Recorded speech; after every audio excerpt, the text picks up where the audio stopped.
Today is Tuesday, November 2nd, 2021, coming up on Roland Martin Unfiltered, streaming live on the Black Star Network. It is election day all across the country. There are a number of races that we are following.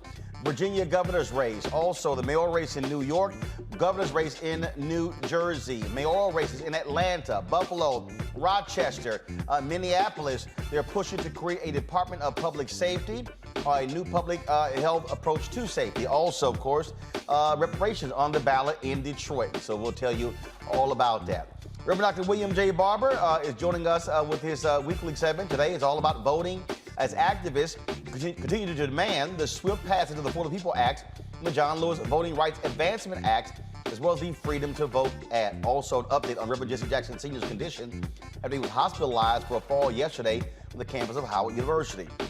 Now, critical race theory, all of this stuff is going on and blah, blah, blah, blah, blah. You got all these white Republicans are running their mouths. Well, we'll be joined by a journalist who is calling these the radical capitalists behind the critical race theory Furor, really breaking down, folks, really what's driving this. President Biden announces his vision to tackle the climate crisis. We'll take a look at his plan to reduce methane emissions by 30% for the year 2030. And an Alabama judge is no longer on the bench after asking a black man if he was a drug dealer when one of his staffers purchased a new car.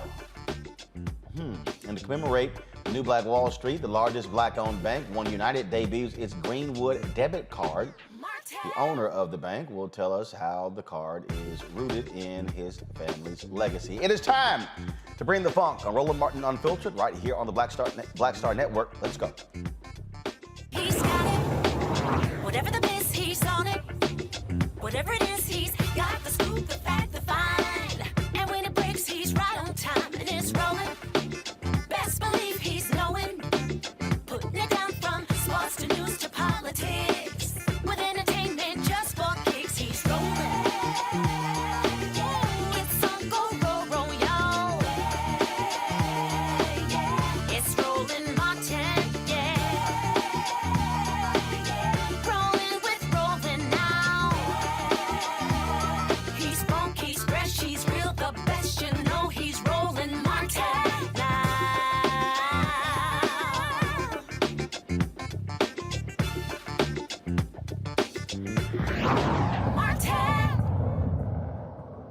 Today is election day all across the country. We tell you all the time how these elections take place, not just, of course, presidential races, congressional races, but also local and statewide races. That is the case. 35 states are voting for various governors, mayors, and as well as various new laws. Polls will begin to close in about an hour. There are several key races that we're watching. In Virginia, there's a heated race there for the governor's mansion where Glenn Youngkin, of course, who is a Donald Trump acolyte, he is running against former Governor Terry McAuliffe. Of course, in the lieutenant governor's race, you have former Delegate Winsome Sears, frankly, a black woman who should never be in office, who faces against Delegate Halia Ayala. Whoever wins there will be the first minority female lieutenant governor in the state. God, I hope it's Ayala, because Sears is absolutely a nut case. In Georgia, all eyes are on Atlanta, as the pressing question remains, who is going to be the next mayor? Will the city see its first white mayor in more than 40 years? Poll after poll shows former Mayor Kasim Reed and City Council President Felicia Moore locked in a tight race for the two top spots. If they advance to that, it's going to be a runoff on November 30th. Some polls show City Councilman Andre Dickens, one of Reed's most outspoken critics, gaining momentum. Councilman Antonio Brown and attorney Sharon Gay are also in the top tier. The winner needs 50 plus 1% votes to avoid a runoff. In Buffalo, the city of Buffalo is going to elect, could they elect a socialist mayor? Well, it's a rematch between India Walton and four-time Mayor Brian Brown. She beat him in the primaries, but he was so offended by her running, he launched a write-in campaign that with the support of lots of Republicans in the state as well. And you have ballot initiatives. We talked yesterday about in Minneapolis, where they're voting on a Department of Public Safety. That's one of the issues. You've got constitutional amendments being voted on in Texas. And so a lot of races all across the country. And look, people are going to read lots of things into all of these races. They're going to say it's about Biden, his coattails. It's going to say, oh, is Trump trying to make a comeback? All those things are going to be happening. Let's go to my panel. TERESA LUNDY, Principal Founder of TML Communications. Dr. Mustafa Santiago Ali, former Senior Advisor for Environmental Justice EPA. Michael Brown, former Chair DNC Finance Committee. Glad to have all three of you here. You also have races going on there in Philadelphia, right, Teresa? Absolutely.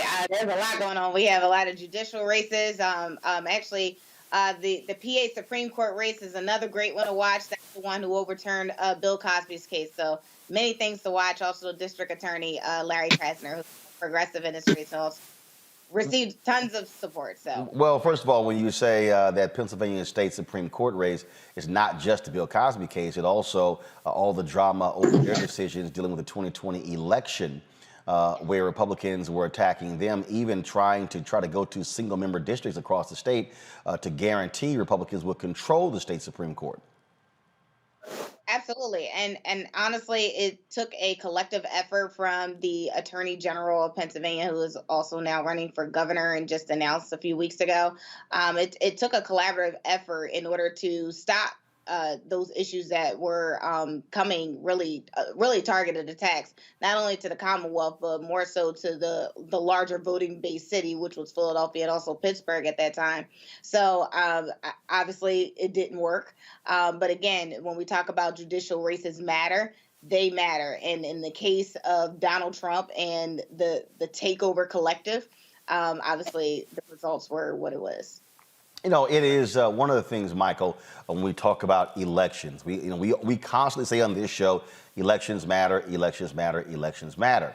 And so much attention, obviously, is on presidential races. That's where all the cable news, the broadcast news outlets.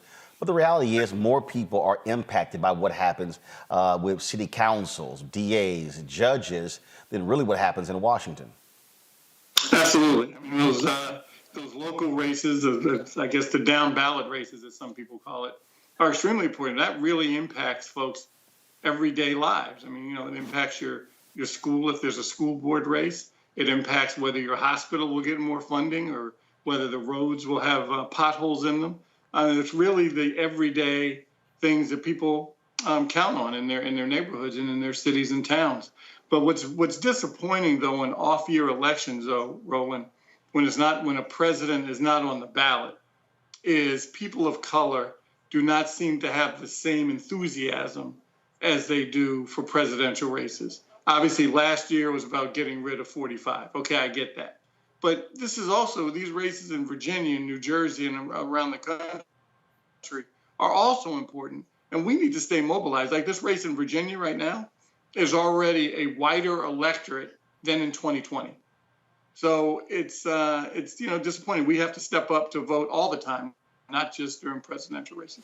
Well, the thing, Mustafa, that when we talk about the point that Michael just made there, that's also a reflection upon state parties, upon candidates, having a plan of action to actually reach those voters.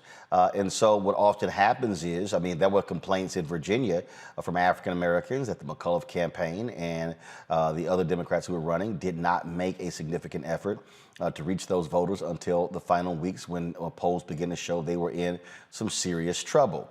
What you also are dealing with is, and Michael's right, you're dealing with, these Trump people who have, who want to be able to regain the governor's mansion.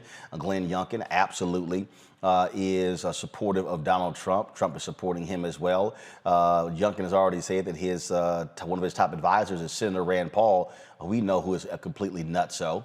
But you have to have an actual strategy to reach those voters. And look, you got to give voters a reason to actually support. And that's really important.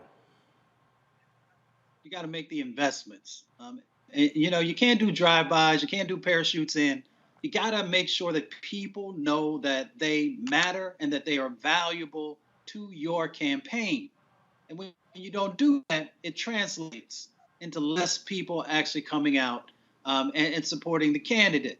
And it's critically important in this moment because we're literally going to have hundreds of billions of dollars that are going to flow to the states, the counties, and local governments that we have the right people who are in office. So if you're thinking strategically, you should have made those investments early on. And now we also have to realize in our communities that we have power, that we have the opportunity to really flex. And through that flexing, we can make sure that we are garnering the resources to make real change inside of our communities. So that's why this vote is so critically important, even in this off-year election. And to that particular point there, investment, Teresa, look, I mean, we can say this ad nauseum every time there's an election cycle. And this is real simple. If you're a Democrat and you desperately need black votes, you make the investment. If you don't, you're likely going to lose. And then when you lose, I mean, look, if Terry McAuliffe loses in Virginia, don't come talk to black people. Deal with your own campaign. What was the level of investment that you put in? Resources. If you're in Phil Murphy, if you lose there, what did you do when it came to policies, providing contracts, things along those lines to African Americans?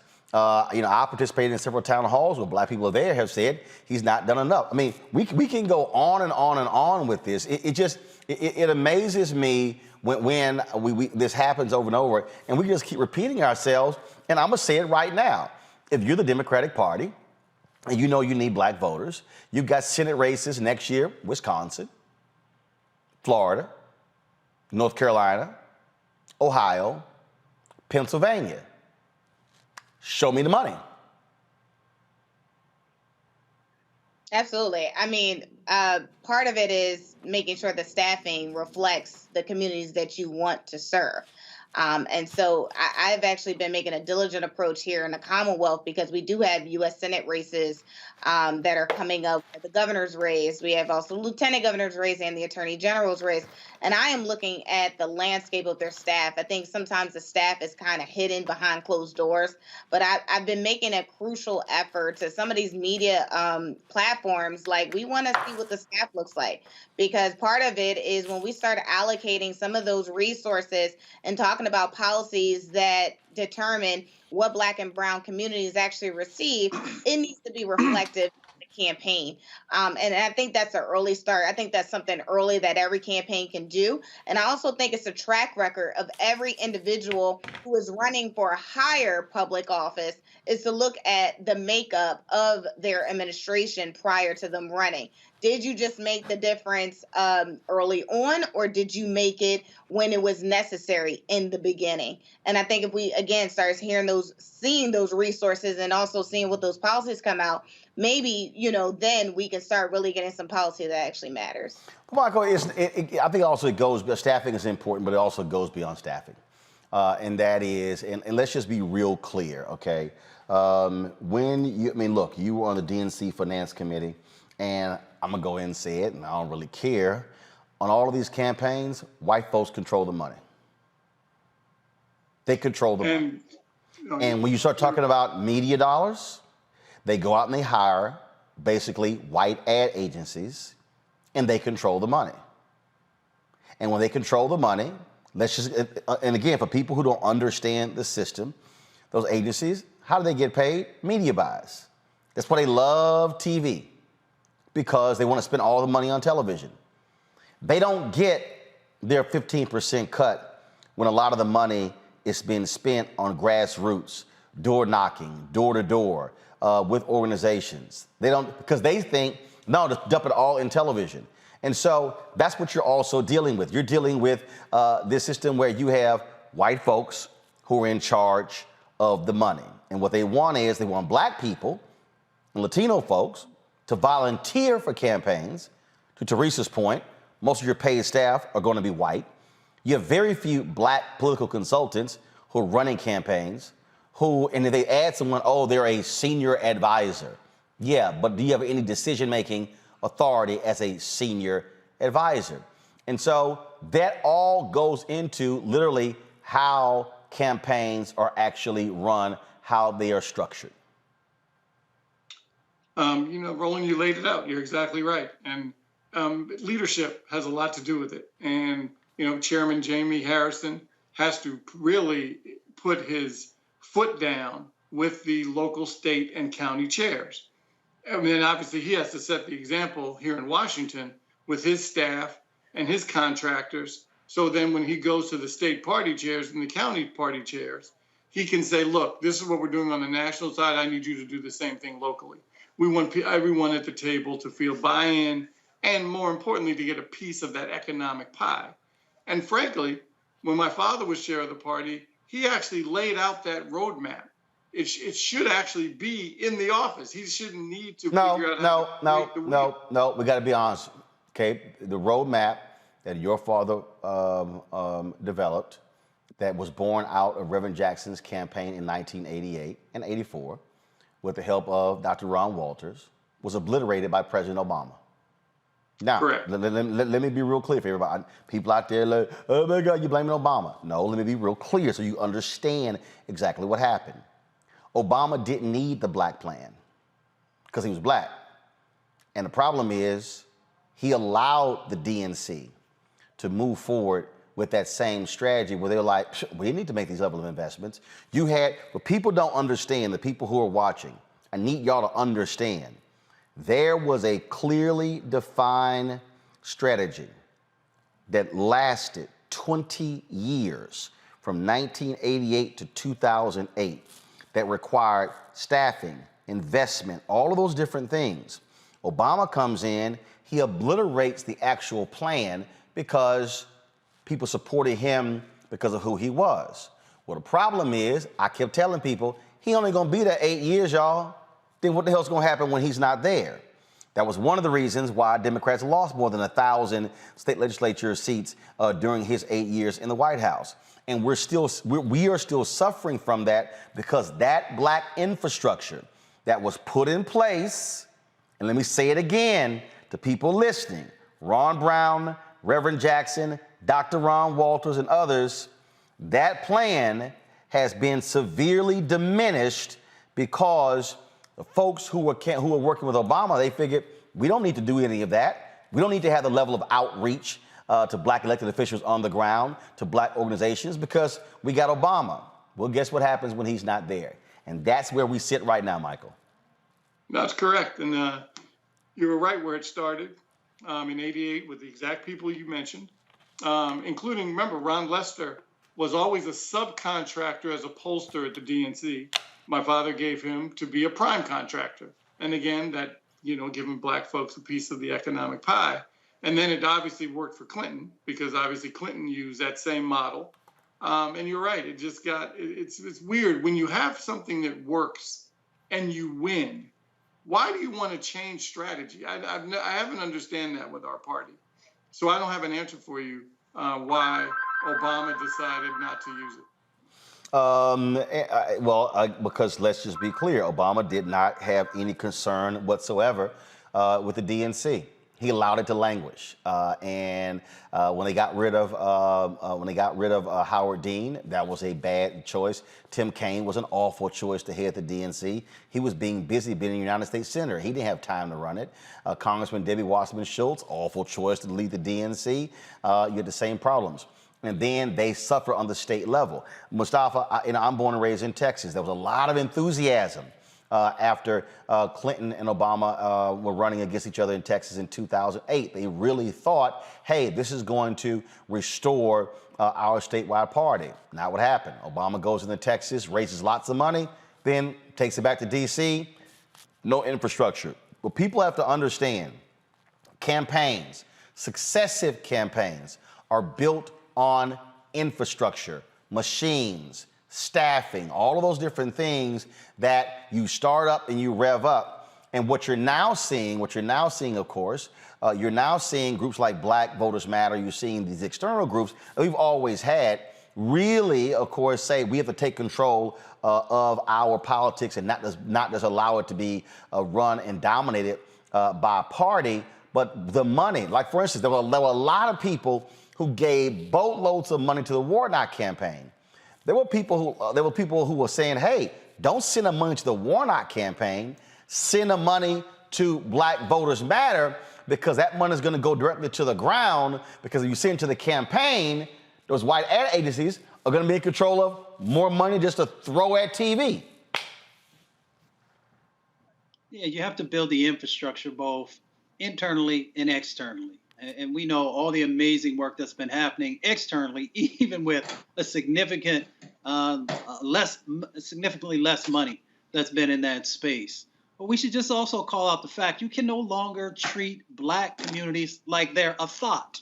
And what I mean by that is, y'all know the folks who get that 3 a.m. call and those who actually get the primetime call and the primetime amount of attention. So we can't allow our communities to be treated like that. And that means that you significantly have to put the investments in our communities and allow us to actually begin to help to drive the turnout because we've got the capacity now and we have the resources that are necessary. And we're seeing it play out throughout the supply chain, as everybody has said, from the contracting and subcontracting opportunities, and making sure that we are building wealth and actually enhancing our capacity inside of our organizations.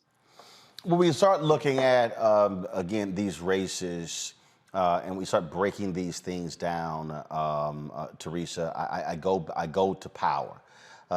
Michael said earlier, Black voters, numbers dropping, have to be engaged. And I think, again, what people have to realize, when we talk about money and resources, a lot of money is being put at the top of these presidential campaigns, but they don't filter down. You don't have the same energy when you have these local races as well. In Philadelphia, have you seen the third-party groups, external groups really stepping up and really locking and loading on voter mobilization based upon the issues? Because that's really how it's going to happen. I mean, look, there's going to be a 2022 U.S. Senate race next year. That is going to take local groups on the ground driving folks to the polls and not just hoping people respond to TV ads and radio ads. You're absolutely right. The emerge of the idea of progressive groups, liberal groups, have been taking in place. Again, Philadelphia is a Democratic city. Republicans absolutely can run, but they just don't win. So we just have to have that honest conversation, unless it's a judicial race. But for every other race, we have been seeing progressive groups pop up, funded by millionaires and billionaires, also funded by just, regular everyday grassroots individuals who may not have much money to put into that organization, but they have the strength in numbers.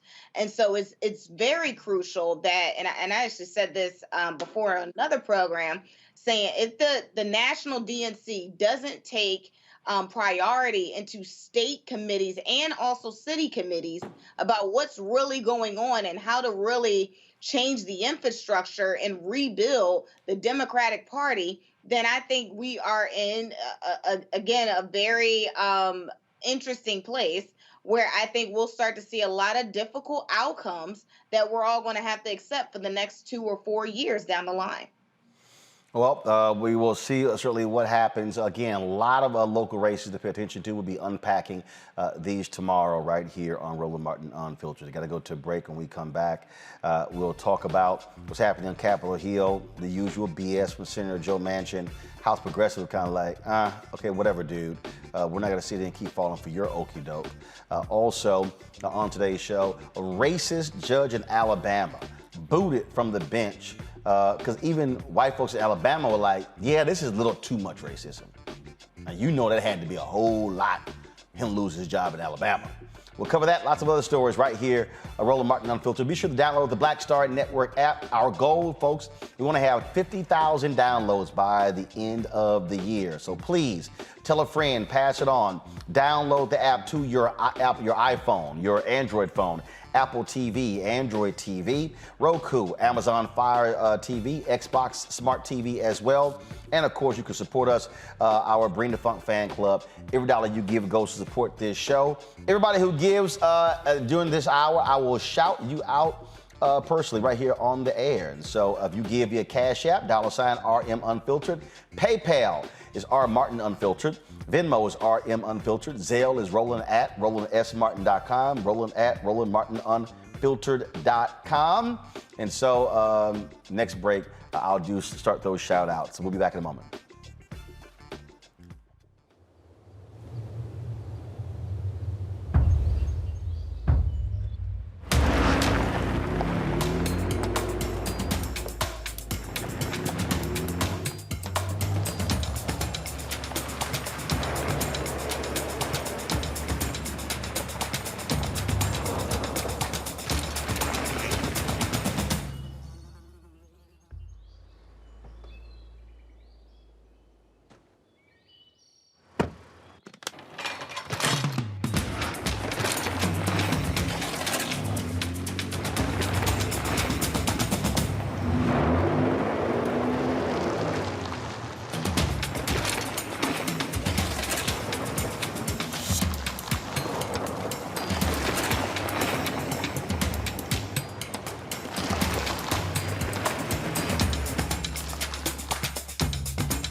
Betty is saving big holiday shopping at Amazon. So now, she's free to become Bear Hug Betty.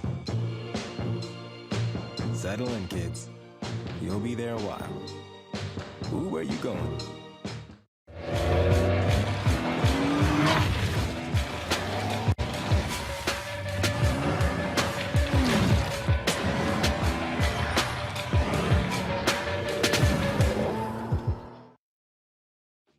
My name is Charlie Wilson. Hi, I'm Sally Richardson Whitfield. And I'm Dodger Whitfield. Hey everybody, this is your man Fred Hammond, and you're watching Roland Martin, my man, Unfiltered.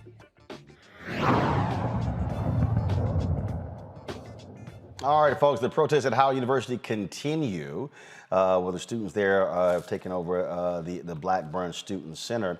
We also have had an impact there. This is what Howard University sent out a little more than an hour ago. It says hashtag HU Daily Update. We're sad to report the occupation of Blackburn has led to an unintended consequence for the HU community. Due to the cafe being closed, some Sodexo workers have been laid off.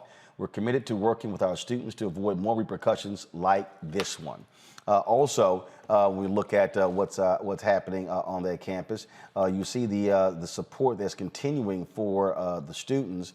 I'm going to show you in a second. Elizabeth Warren actually sent out a tweet supporting the students in what they are doing. But she took aim at the company that is involved with handling the dorms there. And so this is what she tweeted. For 22 days now, Howard U students have been protesting subpar private equity managed campus housing. Corvius is responsible for these conditions, and it's another example of why we need private equity reform. I stand in solidarity with the students. One of the folks standing in solidarity with the students is Reverend Jesse Jackson Sr. Of course, he has been released from the hospital after falling yesterday. They held him overnight for observation, and the 80-year-old is doing just fine. His daughter, Santita, posted this tweet: "Family, he's resting comfortably and doing well. We thank you for your prayers. Fighting for you is what he'll always do. His goal is to ensure the well-being of Howard U students. Hashtag mission accomplished." This was a video that was posted on Twitter of Reverend Jackson with the hospital workers at Howard University Hospital. I want to first my thanks to the doctors and nurses at Howard University Hospital for giving me best of service. Yesterday, while walking after a 3-hour marathon, said the president of Howard University had a fall. One of the tendencies when you have Parkinson's is it affects your speech and your stability. So I fell, and I came to the hospital really more for a checkup than anything else. And so they did thorough investigation of all of my parts. I want to thank them again. Thank you, guys. Thank you. Thank you. I'm anxious to get back to work now. I want to get back to meet with the president of the university and meet with the students to work on reconciling the differences. I think that we were very close yesterday, and there are some outstanding points. We agreed that students who are protesting in righteousness and for the right reasons should not be expelled from school. We agreed, in addition to that, that the students who are protesting should be students. Somebody verified that they were students, not have anybody interloping into the situation. We also agreed in a real sense that we would have another bunch of A commission. yeah. There will be a commission because the names and the dates and addresses are very delicate. There will be a commission to handle that situation. The president also agreed to go to 4 or 5 dormitories with a group of students to inspect 12 dormitories to see if there were any other things that were out of order. I thought the president had a good spirit yesterday. The students had a good spirit. I'd like to finish that process because I think Howard University is the maximum opportunity. It's the top of the hill, not the hill, it's the top of the hill. Thank you. Thank you. All right, that video was posted by Mark Thompson. We appreciate that. And Reverend Jackson literally went right back to Howard University, involved in those negotiations with university officials.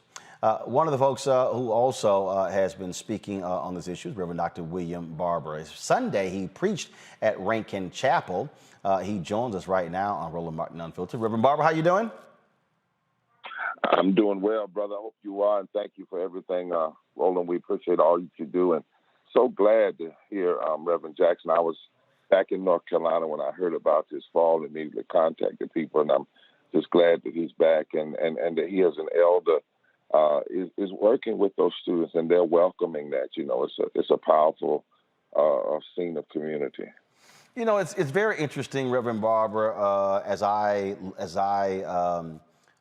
you look at what's happening, not just with this issue, but you look at what's happening all across the country here when you look at these elections that are going on, and why activism still matters, why protest still matters, why making sure your voice is heard still matters.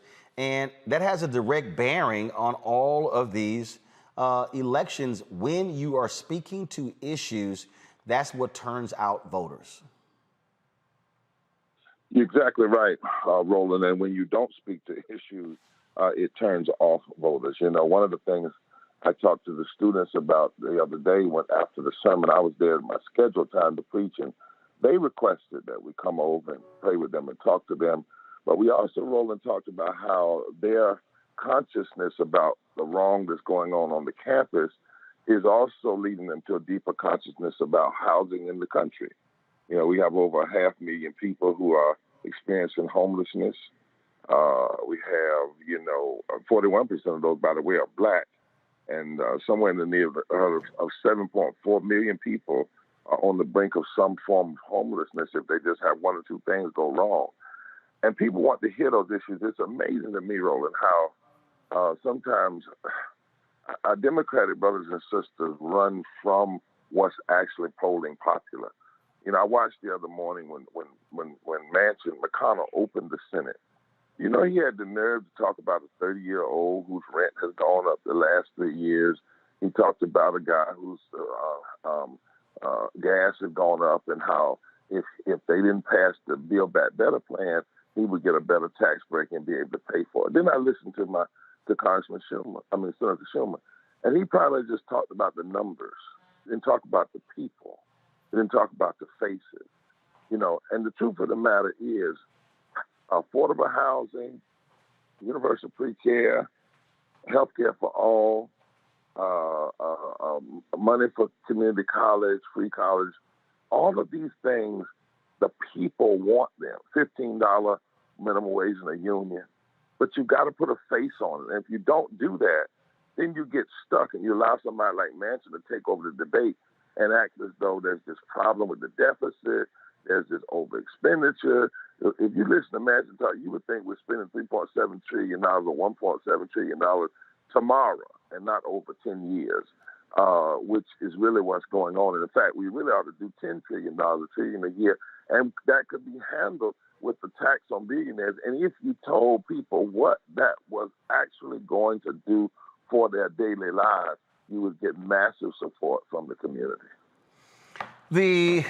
As waiting for these election results, as we're looking at what happens tonight, frankly, no matter what happens, whether Democrats win in Virginia or New Jersey, whether they lose, this should be a dry run for both of these parties to speak to poor folks, to speak to, because we constantly hear this, and it is ad nauseum. And President Joe Biden does this, and frankly, it's idiotic. The middle class, the middle class, the middle class, the middle class. The middle class are not the only people who make up this damn country. And so if that's the only group you keep talking to, and you never mention those who are below the middle class, they're sitting there going, well, hell, do we matter? Exactly. And we just did a study. You talked about it before. We just completed it called Awaken the Sleeping Giant. And in that study, Roland, it said 40% of the voting population in battleground states are poor and low wealth, low income voters. Across the country, 30%. Now think about this. Here we are in Virginia. I've been listening just like you. Middle class, middle class, middle class. 43% of the people in Virginia are poor and low wealth. 43%, 3.5 million residents. They have not heard their names spoken. 51% of our children are low income. 44% of the women in Virginia, 1.9 million. 57% of people of color are poor and low wealth in West Virginia. In Virginia, 800,000 people uninsured in Virginia. 1.4 million workers who make under $15 in Virginia. So how in the world are you running a campaign and literally not speaking to 30 to 40% of the population?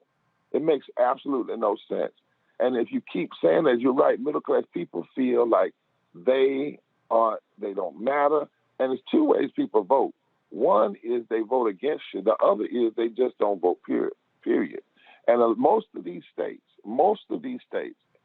the number of people who just have stopped voting because they feel nobody cares about them, they never hear their name, their condition, could shift the margin of victory in any state, particularly like a Virginia or North Carolina, West Virginia, so forth and so on. Questions from my panelists. I'll start with Mustafa Santiago Ali. Of course, sorry, Michael, alphas get first dibs in asking questions of alphas. So Mustafa, go right ahead. Reverend Barber, thank you so much for the work that you continue to do. I'm curious, and I know that you've been working on this. You know, how do we get these politicians to begin to do the right thing? I know that you've pushed Manchin, Sinema, and of course a number of other folks who are also there on the state level to begin to move their policies forward in a way that actually resonate with everyday folks. Is there anything else additional that we should be doing? Well, I do think so, brother. Thank you for that question. You know, regardless of what happens with this election, regardless of what happens with this BBB plan, that is a tremendous step. It's a step, but it's a transformative step. It's not the end of the journey.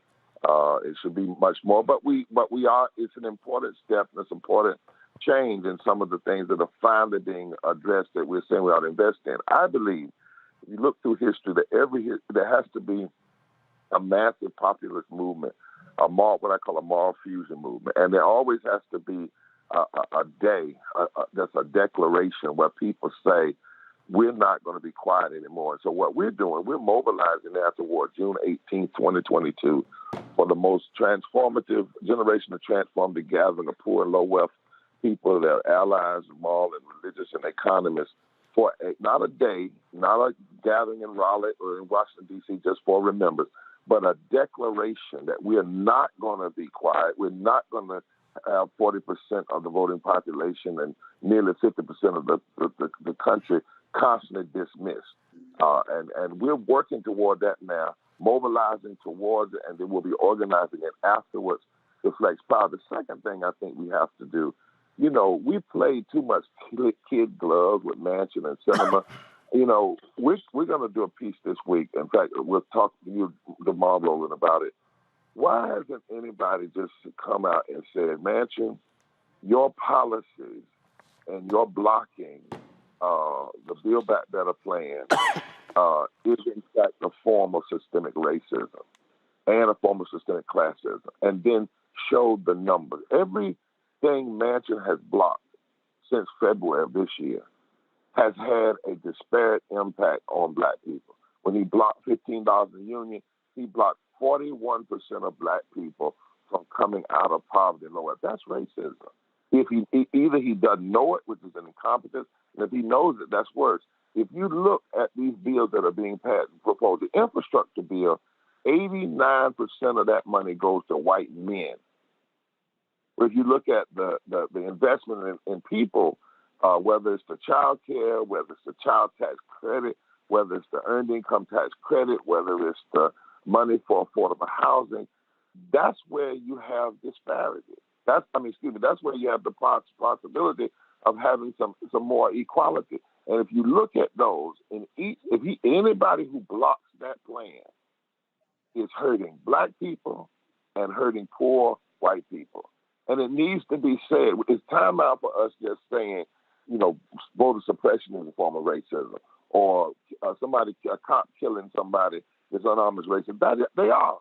But you have to also name the systemic racism in economic and tax policies, because too often people engage in it under those policies but try to act like it's not racist. And if we were to do that, we could actually do more to build bridges between poor whites and black folk, because we would be able to show that the same people hurting black people are hurting poor white folk and vice versa. Teresa, your question. Yes, Reverend Barber, I am an absolute fan of your work and the continuous message that you have been putting across in order to bridge the gap for so many inequalities. What can everyday people go or do, but more so go? I'm looking for more so like websites, social media that we can actually reach out and also engage in some of your efforts. If you would go to breachrepairs.org, www.breachrepairs.org, and sign up for the newsletters and sign up for the tweets and pull all of our studies down. You know, I'm glad you asked that question, because we've tried to be more than just a bumper sticker movement and a bumper sticker, phraseology. We actually have empirical data that informs our organizing. We have a study called The Souls of the Poor Folk, the state of poverty since the Poor People's Campaign. We have another study entitled Unleashing the Power of Poor and Low Wealth Voters. We just did one called Waking the Sleeping Giant. We've done one called Moral Economics is Good Economics. We did it with the Economic Policy Institute. We also have a piece there called The Third Reconstruction, Ending Poverty and Low Wealth from the Bottom Up. 12 strategic things we need to do, vetted by some of the best economists, that says if we do these things, We can address systemic racism and poverty and ecological devastation, denial of health care, the underfunding of our children's future and education, and it benefits the entirety of the society. These things are not just pipe dreams. The truth of the matter, when I was in Rome, I was with two Nobel Peace Laureates, economists, and at Vatican.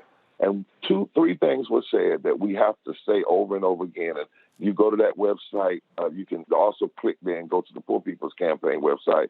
But the three things were said. Number one, the claim of scarcity is a lie.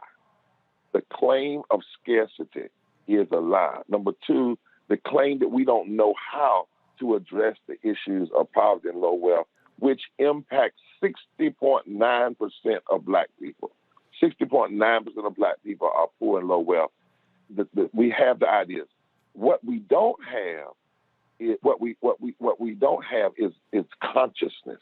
The scarcity is in the consciousness of this country, and that's only going to be changed by mass movement. So we want people to go there, read up, and then join up so that we can continue to mobilize in this country. Well, I'm gonna allow Michael Brown to ask a question. We all feel sorry for we feel sorry for all Omegas. So, Michael, go ahead and ask this great alpha man a question. I'm sure Reverend Barber does not feel the way you feel about Omegas. Yes, he does.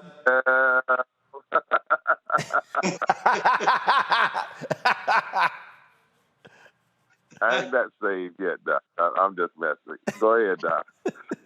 Reverend Barber, it's always a pleasure.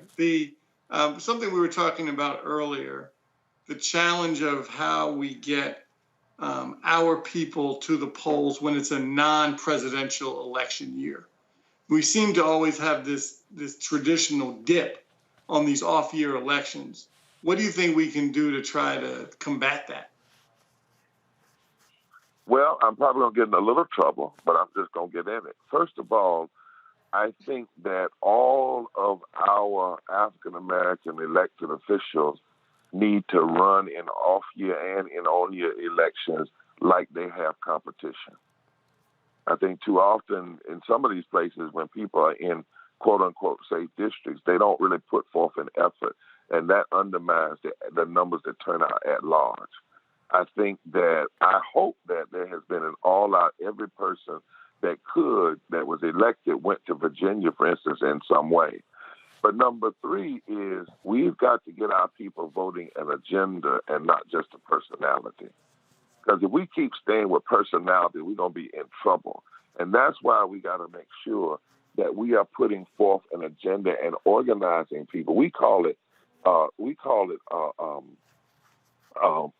being a movement where people vote with an agenda. We call it mobilizing, organizing, registering, and educating. Call it doing more. Let me tell you an example of what I mean by that. In the off-year election in Kentucky, there was a Republican incumbent and it was a Democrat running.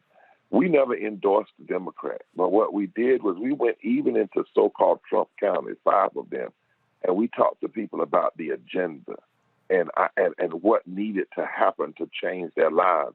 And said, don't so much vote for the person, vote for the agenda. Push your own agenda, vote in that way. 3 of those counties that have been so-called red counties turned, and the governorship changed. We never endorsed the governor. We never came out and endorsed the governor, but what we did was we promoted an agenda. In North Carolina, we talk a lot about Georgia, but people forget, after the Moral Monday movement in North Carolina, not only did we win against voting, but we were able to bring the governor that was sitting, the Republican numbers down to about 39%. We were able to turn out people because we had same-day registration. So we didn't have to register people and then vote. They could go and vote the same day and register. But by pushing people around an agenda, we were the only southern state that won a Democratic governor, Democratic Secretary of State, Democratic Attorney General, Democratic leaders of the state Supreme Court, and broke the veto-proof legislature so that they can't pass all these crazy laws because the governor has enough veto power to stop it. So we have to drive folk to the polls around agendas and not just personalities. And that's the work we've got to do. And it's got to be work that we do among Black people of the conscious, white people of the conscious, brown people of the conscious. I want us to never forget, for instance, when the march from Selma to Montgomery was probably the most diversified march of the civil rights movement. Think about that.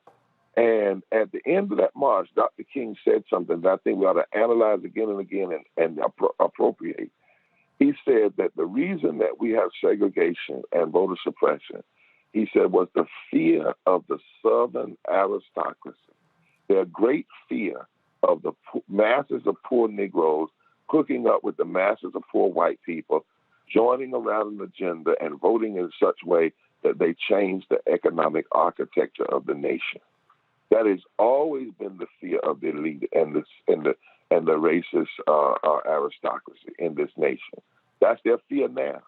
That's why they're trying to drive certain people home and make them stay home. And we cannot do this personality by personality by personality. It's got to be what energizes folk is the agenda. All right. Reverend Barber, you mentioned the upcoming event y'all are having. What's that again? Well, we're going to be back in West Virginia on Monday. And we're going to take a group of economists, including Jeffrey Sachs, renowned economist. He came back mostly and said, look, I want to go to West Virginia and tell these folks how they're being used. And he wants to go right at this foolishness that Manchin has been talking about he needs stuff, what he scored and about the deficit. And so we're actually going there. And then I got something I want to tell you a little later, Roland, but I've had about over 100 West Virginians say, they're sick of this and they want to come back to D.C. So we're working together on that. And then on Thursday night, you can tune in online, the Poor People's Campaign, the Institute for Policy Study, and the Economic Policy Institute. We're doing a piece called What's in It, What's Not in It, and Where Do We Go From Here? It is a full analysis of this BBB bill, disaggregated by race and geography, so that people can really understand what's in it, what's not in it, and where do we go from here.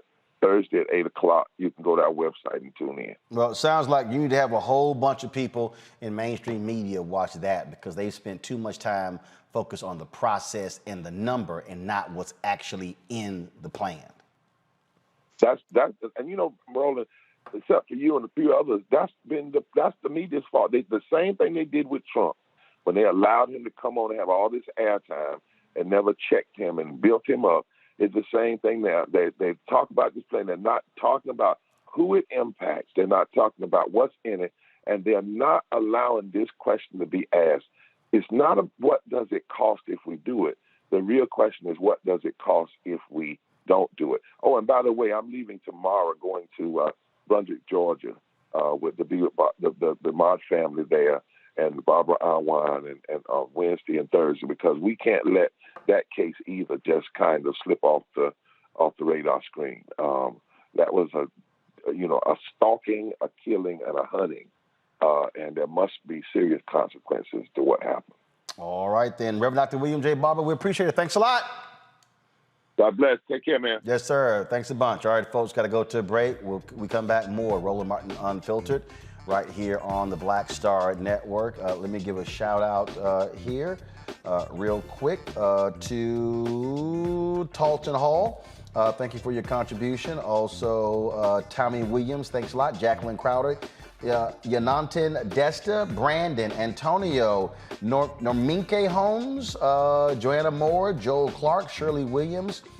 Thank you so very much. Let's see, am I missing anyone? No, that's it. So if you want a personal shout out supporting our Bring the Funk fan club, just hit us up, Cash App, $RM Unfiltered. Of course, PayPal is R Martin Unfiltered. Venmo is RM Unfiltered. Then again, Cash App, $RM Unfiltered. PayPal, R Martin Unfiltered. Venmo is RM Unfiltered. Zelle, Roland at RolandSMartin.com. Folks, going to a break, and certainly want to thank Nissan, Buick, and Amazon for being partners with us here at Roland Martin Unfiltered and the Black Star Network. Back in a moment. Oh, that spin class was brutal. Well, you can try using the Buick's massaging seat. Oh, yeah, that's nice. Can I use Apple CarPlay to put some music on? Sure. It's wireless. Pick something we all like. Okay, hold on. What's your Buick's Wi-Fi password? Buick Envision 2021. Oh, you should pick something stronger. That's really predictable. That's a really tight spot. Don't worry. I used to hate parallel parking. Me too. Hey. Really outdid yourself. Yes, we did. The all-new Buick Envision, an SUV built around you, all of you. Once upon a time, there lived a princess with really long hair who was waiting for a prince to come save her. But really, who has time for that? Let's go. Feeling myself. I'm feeling She ordered herself a ladder with Prime one-day delivery, and she was out of there. I want some hood girls looking back at it and a good girl in my tax bracket. Now, her hairdressing empire is killing it. And the prince, well, who cares? Prime changed everything. But I'm back at it and I'm feeling myself. Hi, I'm BB Winans. Hey, I'm Donnie Simpson. What's up? I'm Lance Gross, and you're watching Roland Martin Unfiltered. All right, folks, y'all have seen all of this stuff by critical race theory. You've seen right-wingers out here lying, just making stuff up. You got people showing up at school board meetings acting a damn fool. But just so you understand how crazy this whole thing is, you have to understand when folk are constantly hit with lies and how they can't even tell you what the hell critical race theory is. So watch this video. The folks with the good liars did this video talking to a man in Virginia, okay, who says CRT is the most important issue until he's asked, what is it? Okay, watch. What's the most important issue in the governor's race here in Virginia? Getting back to the basics of teaching children, not teaching them critical race theory. And what is critical race theory? Well, I'm not going to get into the specifics of it because I don't understand it that much, but it's something that what little bit that I know I don't care for. And what have you heard that you don't, well, that you don't like? I'm not going to, I don't have that much knowledge on it, but It's something that I don't care for. What's the most important issue in the governor's race here in Virginia? Wow. I don't care for it. I don't know what the hell it is, but I watched Fox News and told me that I should be against it. Conservatives have led to bans all across the country: Idaho, Oklahoma, Tennessee, Texas, Iowa, New Hampshire, Arizona, South Carolina, literally banning something that doesn't even exist in their schools. 20 other states introduced legislation that would restrict or eliminate it in schools. The origins, of course, the anti-critical race theory movement are unclear, but a team of researchers discovered billionaire, one of the Koch brothers, one has since died, were funding research and campaigns against critical race theory through all of the various groups that they fund. The Uncoke campus team has done extensive research on how this divisive campaign intentionally spread like wildfire. Joining us now, we're now from D.C., is Executive Director of Uncoke, my campus, Jasmine Banks. Jasmine, glad to have you on the show. Now here's what I find to be real interesting, Jasmine. And first of all, people refer to the Koch brothers, but one of them died last year. Okay, but the one who is still living, he's given a shitload of money to the Thurgood Marshall Fund, okay, targeting HBCUs. Yet, that's what the left hand's doing. But then the right hand is over here driving the very things that target black people. Mm-hmm. Yes. Yeah, absolutely. That's a question that folks often ask me. And, I'm from Oklahoma and Arkansas. I'm here in the South. And there are plenty of folks who fly Confederate flags that support policy that disproportionately is anti-Black, but claim they have Black friends, and citing funding, the United Negro College Fund, Thurgood Marshall. The Koch network has been incredibly strategic at identifying folks within identities that they can use as shields against criticism. And so part of our analysis at Uncoke My Campus is really encouraging folks to adapt some rigor and to look at the material outcomes of their investment. What is the percentage of no strings attached funding being provided to historical Black colleges and universities versus think tanks, advocates, academics that actually deepen structural inequity and keep us from realizing progressive futures that would disproportionately advantage Black and non-Black people of color. So that really is what we always invite people back to a place of curiosity about. And the evidence is that disproportionately they are funding white nationalists, neo-Nazis, going all the way back to the Tea Party and beyond, and the policy recommendations that they advocate for, as well as the idea production within the academy and within their lobbying branches, disproportionately erode the climate, put communities of color at risk, and pad the pockets of corporations that are already run amok and destabilizing our attempts at realizing a truly inclusive democracy. See, the mistake I believe the media made here, Jasmine, is that they always fall for the okie doke, where some BS is created by the right, and then they call mainstream media out, and then they go, oh, we got to talk about it, which is exactly what they want to do. What y'all are doing is exposing actually how the thing all came about. That's one of the reasons why I haven't wasted time having, well, let's really explain what a critical race theory is. No, that's what they want. Christopher Rufo wants you to book him on the show, because when you book him on the show, he now has infiltrated your booking process and your editorial plan. That's their strategy. Yes, it's a comms cultural tactic. You get entrenched. We see when our elders and ancestors and across the Black liberation diaspora movements taught us that racism ultimately is a distraction, right? It's a moment where we're defending our humanity, where we're trying to make a case. And while we're busy doing that, folks who are opposed to our liberation are out there building political power. And that's exactly what this moral panic has done. It has destabilized school systems on the national level. It has shifted narrative and conversation, all the while Koch-funded lobbyists have been working overtime on both the grassroots and the AstroTurf level to keep Biden's agenda from being realized, one that could actually create some structural change, provide some social safety nets, reinvigorate trust in our economic process and our democracy. So it really is. I keep telling people we're getting hoodwinked, y'all. Like, we have to, don't be bamboozled by this disinformation loop cycle with, by the way, media sources that are often also connected to Koch funding. And so it really is this really powerful disinformation loop that we have to really speak facts and stop meeting them at this place where we're explaining away what the threat is, and we're naming who's calling it a threat in the first place and who is a threat to ultimately, which are corporations, the ultra wealthy, who don't want to see us realize the things that we've been striving for since and before the civil rights movement.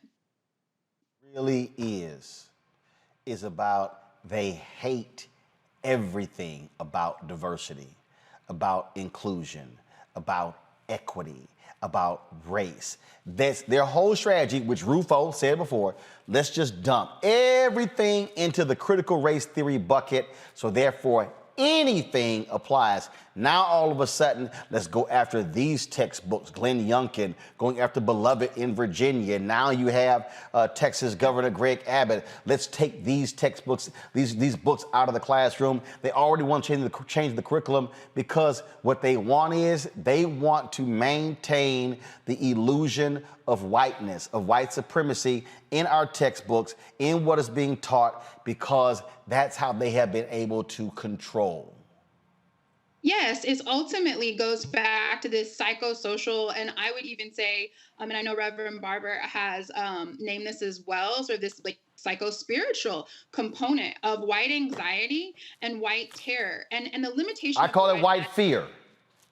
Yes, absolutely, and the limitation of the white imagination, that their kind of identity politics is a very specific form of white identity, that the most terrifying thought is that communities of color will do to white identities what has been done to our people, a kind of dispossession, a lack of abundance, a lack of political power.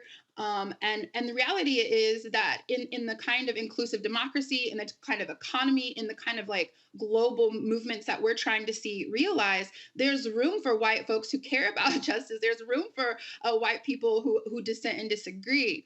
But this subjugation and ultimate destruction of the Black identity so that wealth for the ultimate elite can be maintained is unacceptable. And that includes our indigenous siblings who are part of that legacy as well. The panel, first up is Mustafa Santiago Ali. So how do we address this power and privilege dynamic that's currently going on with the investments that they've been making in the misinformation? I'm sorry, it broke up. Technology. Mustafa, ask the question again. I was saying, how do we address the power and privilege dynamic that is currently going on when they're making these significant investments in disinformation? Yeah, absolutely. Well, with UNCOK's strategy, our first call is to disrupt their political strategy, right? Which is them deeply investing in universities with strings attached. We need to see students and faculty, folks in the academy who do not want their institutions leveraged for this radical right-wing strategy to hold their universities accountable. Then we have to organize, right? We have to see the same sort of generous funding of the solutions and the kind of beautiful, beloved state and more just future that we want to see across our multiple movement sectors. But ultimately, it starts with divestment and following the money and understanding the true landscape. And UNCOK organizes students, educators, community stakeholders every day to do just what you said, which was to check the power and to really help administrations see how they've been captured and how they're being used as these image laundering institutions to obfuscate ultimately what Charles Koch and his cadre of wealthy right-wing donors have been doing for over 50 years now. Michael. Hi, how are you? Hi. I'm curious on what your thoughts are related to kind of this disinformation conspiracy theory folks that think, oh, there's another side to the Holocaust, or slavery really should only be in a couple pages of a chapter of a book, of a history book. We know it's relative, Roland mentioned earlier, it's kind of this white supremacy agenda, but how do you combat that? How do we combat those people that believe there's another side to the Holocaust, or the slavery really wasn't that bad? I mean, folks had jobs and they had a house. I mean, what's the problem? Yeah. Well, the reality is those folks are in such group think dynamics. We see this with QAnon. We saw this with the Tea Party. We've seen this with other corporate cults where there's this level of concentrated information and enculturation where it becomes this internalized belief system. And so deprogramming is really important. Showing, not telling is really important. Maintaining our calm and not, ridiculing and being and coming with a kind of openness that can allow us to be those that's fine. I figured engage in civil society dialogue. That's really, really important tactic in that space. That is a long game, though. If anyone has ever seen, folks who have been in these disinformation propaganda, like even again, thinking about QAnon in this political moment, those folks need to be deprogrammed.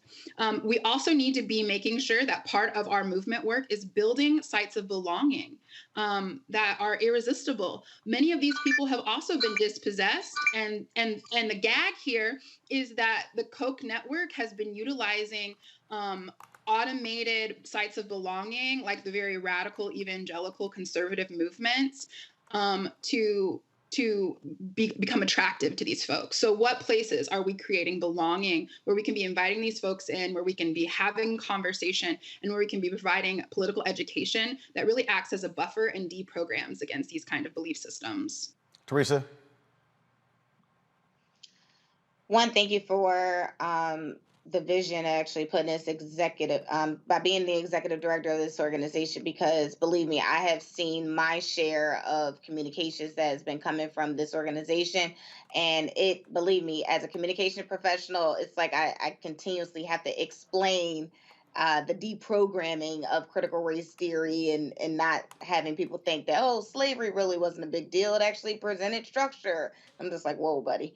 So, what can we do? And I love asking these questions, especially with executive directors. What can we do in other cities and other states to ensure that we are also helping to put forward the same vision in other cities and states? Since you maybe don't have the capacity right now in terms of resources, but that's a whole nother issue we need to divulge in. But what can we do as the everyday person in order to help your efforts?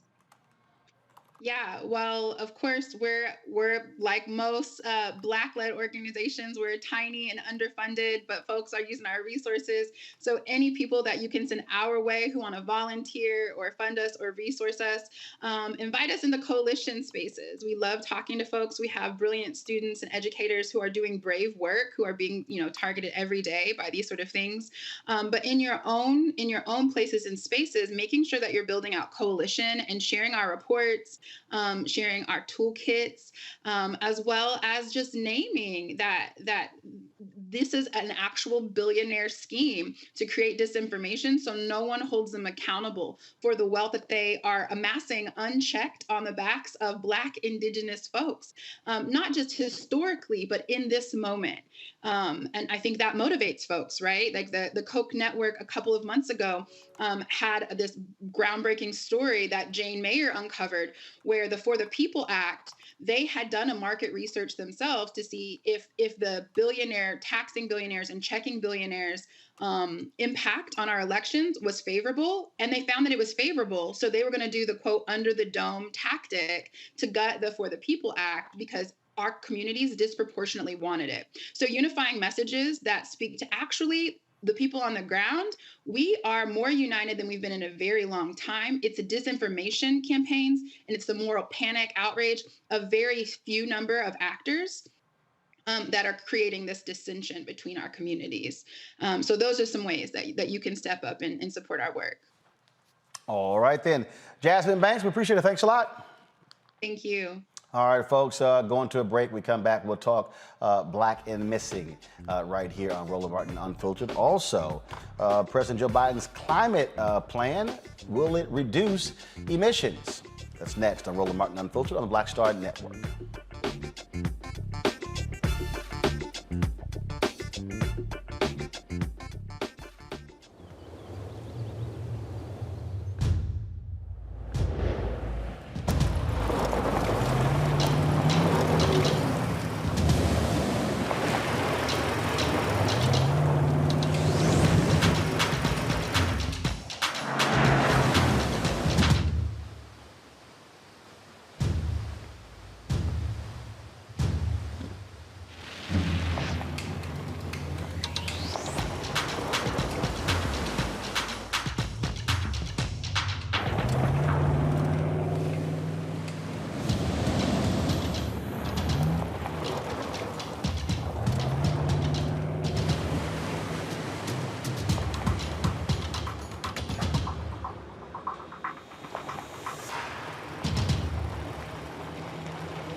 Maureen is saving big holiday shopping at Amazon, so now she's free to become Maureen the Merrier. Food is her love language, and she really loves her grandson. Like, really loves. What's up, y'all? I'm Will Packer. Hello, I'm Bishop TDJ. What up, Lana Well, and you are watching Roland Martin Unfiltered.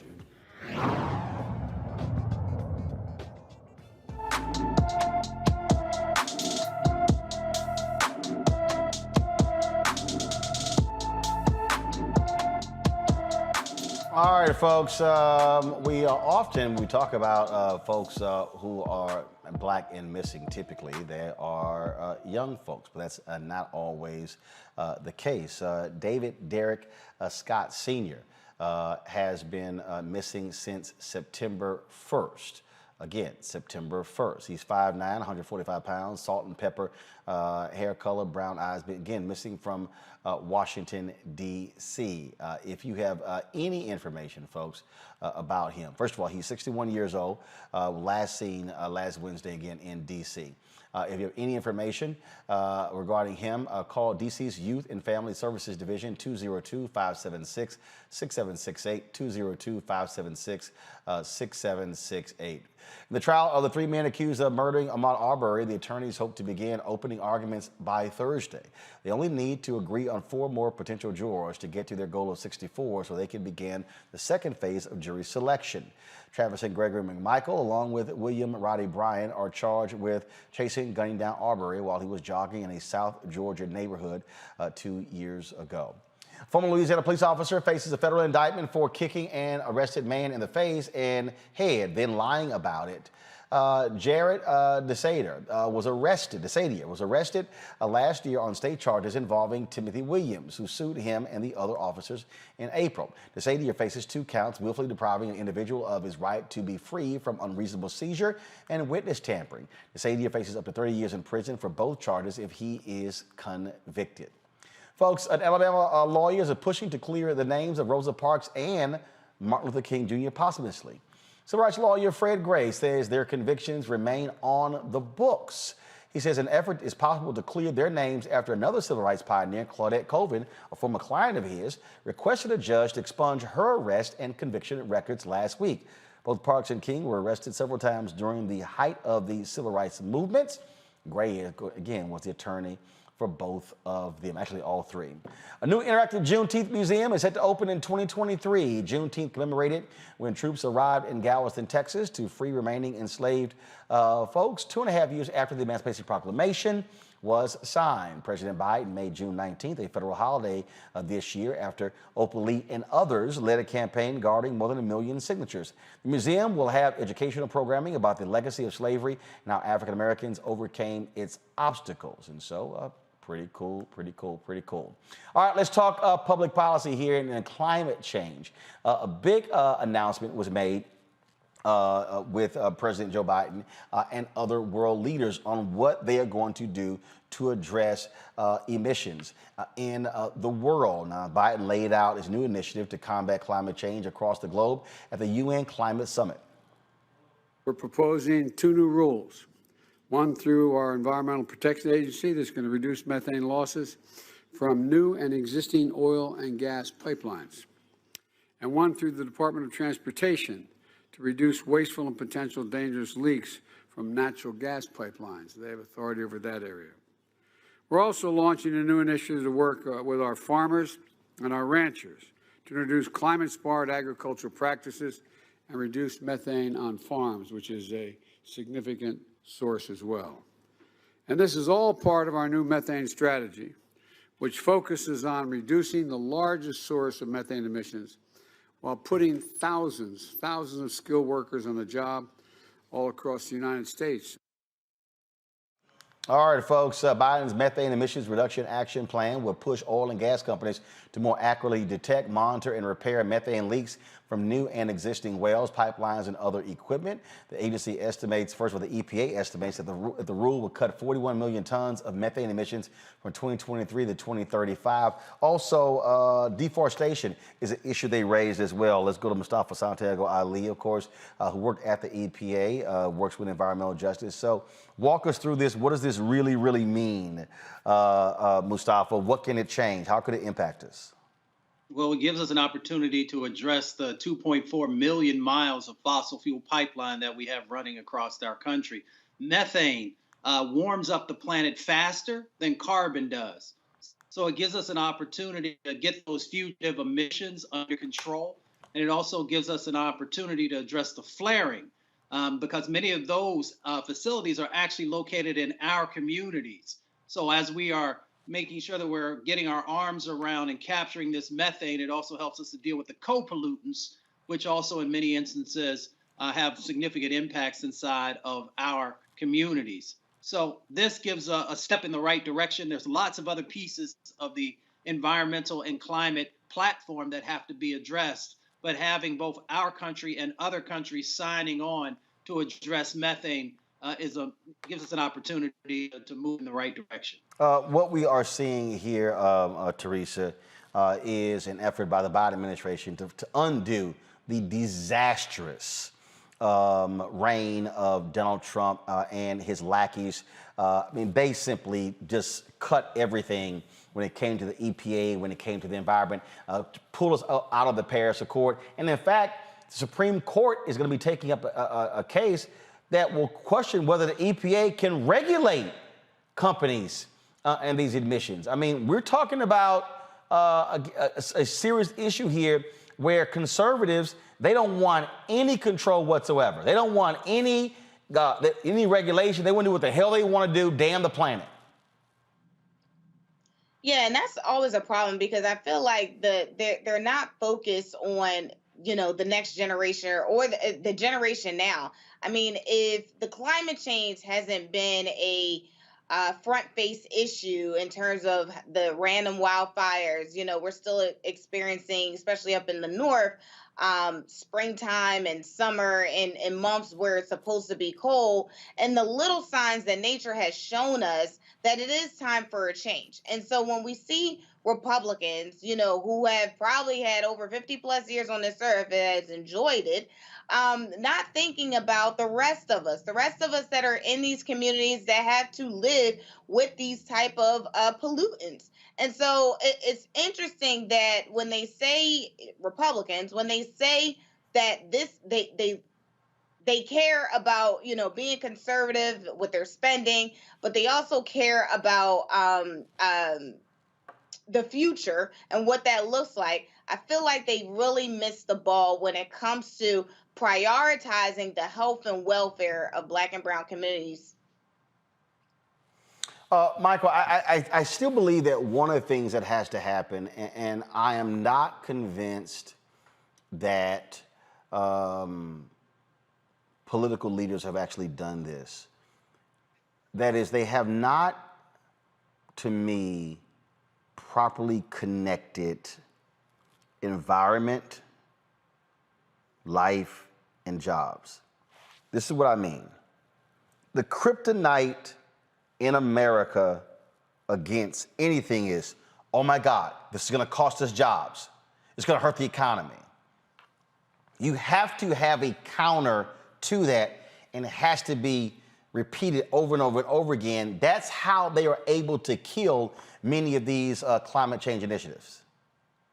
Yeah, and they've mastered it. They realize that it's so much more complicated to talk about and define climate change, how it's man-made, what the consequences are, rather than saying, oh no, it's a hoax, it's not a big deal. We lost obviously 4 years under the previous administration of doing nothing, as you have mentioned, and the other panelists have mentioned. And now we're at a point where some of these activists that were over in Scotland have already started making statements that this, I think, and correct me if I'm wrong, this is like the 26th meeting like this of world leaders for climate change. And they're saying nothing's been done. For what the public officials, in not just in the United States, but countries around the world, seem to be frightened to deal with the business community, because the business community, they would have to change their business model to be able to do what needs to be done to save our planet. And obviously they contribute to campaigns, and it makes it very difficult for folks to stand up to folks that are helping to fund them. I mean, absolutely. And this, I mean, Mustafa, again, when we were talking about this battle, we're talking about this constant deal, I mean, that's the battering ram they use. Jobs, this is too costly. It's going to cost us jobs. And of course, I hear the argument, well, with no earth, it doesn't matter about jobs.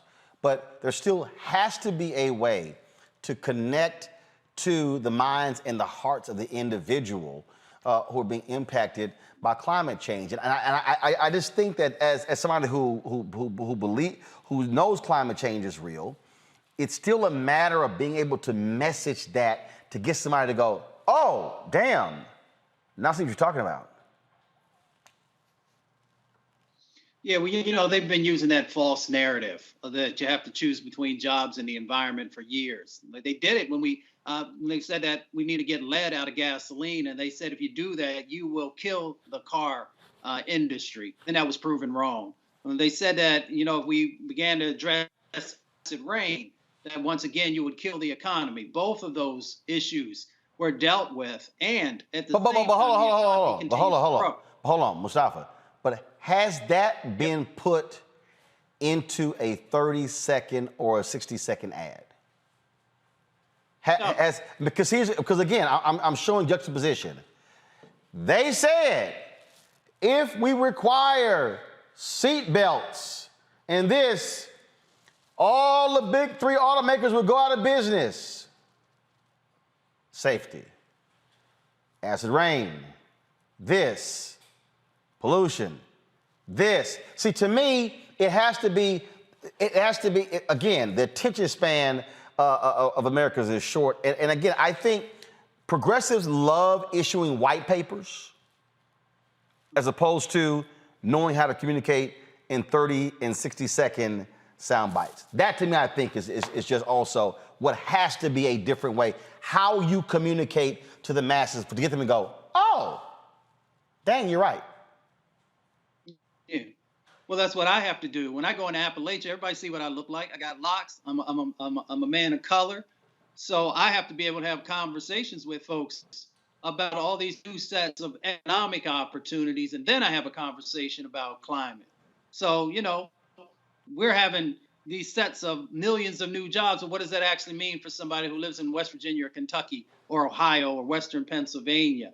And when we begin to unpack that, because people can understand that they've been working with their hands and their minds for years down, whether in the closed down steel mills or they were coal miners or whatever the occupations may have been that are disappearing, that folks then their minds start to open up.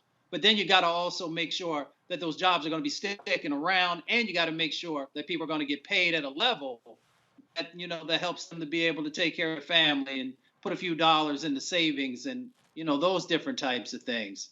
And then people start to actually pay attention. And then you can also tie it to the public health things, because there's a couple of things that actually get people's attention. One is jobs. The other one is the public health. And then when you can tie those into what's going on around environmental and climate issues, you can have a conversation in lots of parts of the country. But, a lot of folks don't take it that way. They want to have conversations about parts per million and parts per billion, which mean absolutely nothing to Mrs. Ramirez or Mr. Johnson. So you know what? So you're in the communication space. So I'm just wondering again. A lot of people may not remember there was a great actor named Yul Brynner.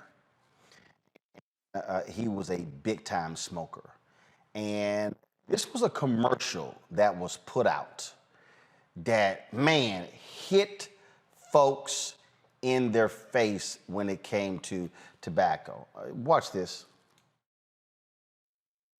The late Yul Brynner. I really wanted to make a commercial when I discovered that I was that sick and my time was so limited. I wanted to make that commercial that says simply, now that I'm gone, I tell you, don't smoke. Whatever you do, just don't smoke. If I could take back that smoking, we wouldn't be talking about any cancer. I remember that, and that hit a lot of folks in the face. And I think you gotta put a face on this climate change issue. That's one of the things that Reverend Barber and the Poor People's Campaign that they do effectively. They don't just talk about this issue in sort of this esoteric or this sort of detached way. They put the people front and center to convey the issue, TERESA. Absolutely. And you're absolutely right. When it comes to getting to the American people under 30 seconds, it has to be very clear and concise. Otherwise, it just doesn't work. And it's unfortunate because people are just dumping money into white papers. They're dumping money into social media to an extent, but it's more so they're making people almost like self-educate themselves when people are just like, well, just tell me what I need to know.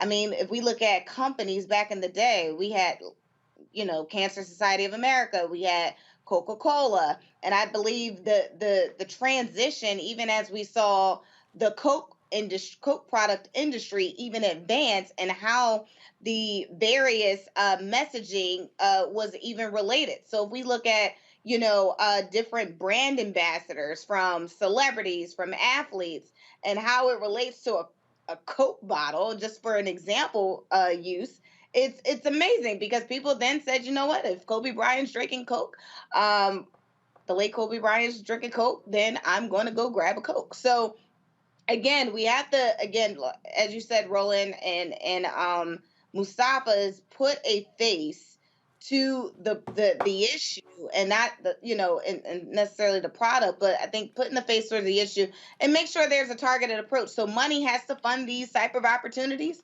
And so, looking for the federal government and the state government to do their part to make sure that the message is out. I think we've had a lot of confusion during COVID, and that's because money was absolutely split in terms of what message they wanted to get out there and what message they wanted to hold back. So we can't let this happen again in this area of issues for the American public. I'm gonna close it out this way. A lot of y'all were not alive when this commercial dropped. This commercial dropped in April of 1970. It may need to be updated.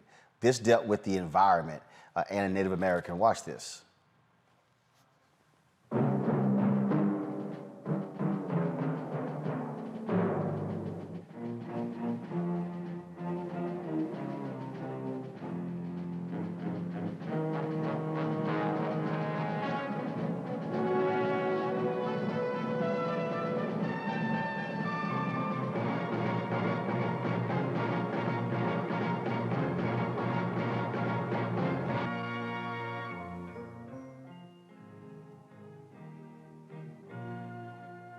Some people have a deep, abiding respect for the natural beauty that was once this country.